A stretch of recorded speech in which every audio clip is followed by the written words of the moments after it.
Bonjour, c'est Catherine Fetz. Je suis vraiment ravie de vous retrouver pour la saison 2 de nos podcasts. Sortir de la boulimie et des troubles du comportement alimentaire, c'est possible. À nouveau, je vais tenter de répondre aux grandes questions que l'on se pose sur cette pathologie. Et cette fois-ci, je vais aussi vous partager le vécu de mes patientes.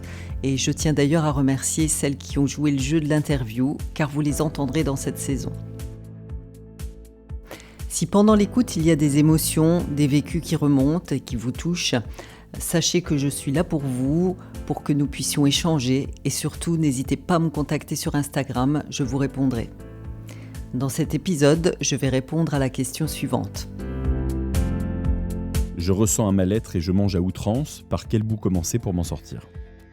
Alors ça, c'est vraiment une situation qu'on connaît bien quand on souffre de boulimie en particulier. Et j'ai envie de dire, c'est une situation où on va voir combien finalement l'alimentation et le problème alimentaire n'est qu'un symptôme et que souvent les frustrations, les difficultés se situent vraiment ailleurs que dans l'alimentation. Alors voilà, je voudrais vous parler d'Hélène qui s'est occupée pendant des années de ses parents malades. Aujourd'hui, ses parents ont malheureusement quitté ce monde et Hélène a quitté la région où il vivait pour se rapprocher de sa fille.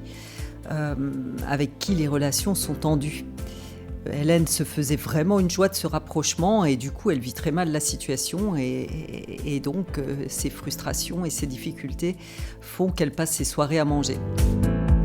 Donc elle vient me voir avec cette problématique et elle me partage qu'elle est souvent en désaccord avec sa fille parce qu'elle ne ferait pas évidemment comme fait sa fille et en l'occurrence dans l'éducation de ses petits-enfants et ceci occasionne vraiment souvent des conflits. Parce qu'Hélène n'a de cesse de convaincre sa fille de faire autrement que ce qu'elle fait en lui imposant son point de vue et que sa fille, bien sûr, a beaucoup de mal à accepter. Alors voilà, cela, évidemment, je le sais, participe des frustrations et des causes de la boulimie. Et donc ensemble, on est allé on est allé reprendre un petit peu les priorités d'Hélène dans sa relation avec sa fille. Donc j'ai accompagné Hélène à lâcher prise pour accueillir sa fille dans son authenticité. Je l'ai accompagnée à transformer ses injonctions en questions. C'est vraiment important, par exemple, de dire au lieu de, je ne sais pas moi, tu devrais habiller tes enfants plus chaudement, par exemple de questionner, de dire ne crois-tu pas qu'il faudrait habiller les enfants plus chaudement ?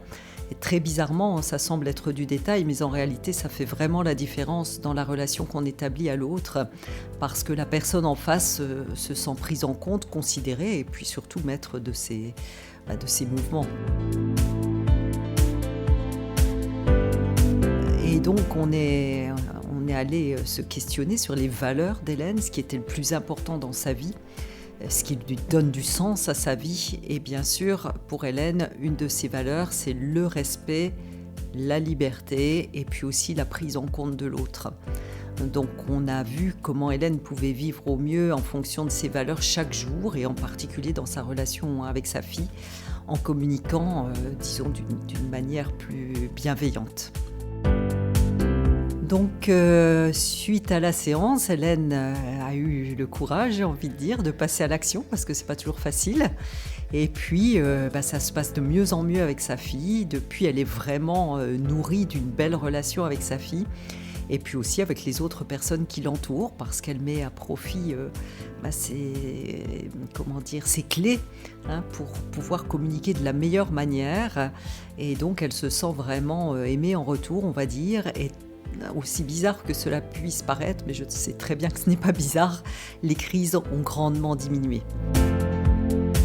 Donc voilà, je voulais vous récapituler un petit peu une clé qui peut faire en sorte que on aille mieux vis-à-vis des crises alimentaires. Donc pour être bien, c'est vraiment vivre en fonction de ses valeurs, donc se re-questionner sur ses valeurs chaque jour, et c'est vraiment fondamental parce que on est des êtres humains et si on oublie de focaliser là-dessus, on le perd un peu de vue. Souvent on me demande ce que c'est les valeurs, c'est pas très compliqué en fait. La valeur, c'est ce qui est important dans notre vie. Ici, pour Hélène, c'était vraiment le lien avec l'autre qui était important dans sa vie, donc se nourrir de tolérance, de lâcher prise, de communication bienveillante est vraiment aidant dans ce sens. Et puis se nourrir de ces valeurs, évidemment, comble le vide que l'on cherche souvent à combler en mangeant. quand on est boulimique. Et vous voyez bien que se nourrir de ces valeurs n'a rien à voir avec se nourrir d'aliments. Si malgré mes réponses, d'autres questions vous viennent ou si vous avez besoin d'échanger sur ce sujet, sortir de la boulimie, c'est possible. Je l'ai fait et j'accompagne mes patientes en ce sens. Alors surtout, n'attendez pas et contactez-moi sur Instagram ou sur mon site boulimie-solution.fr.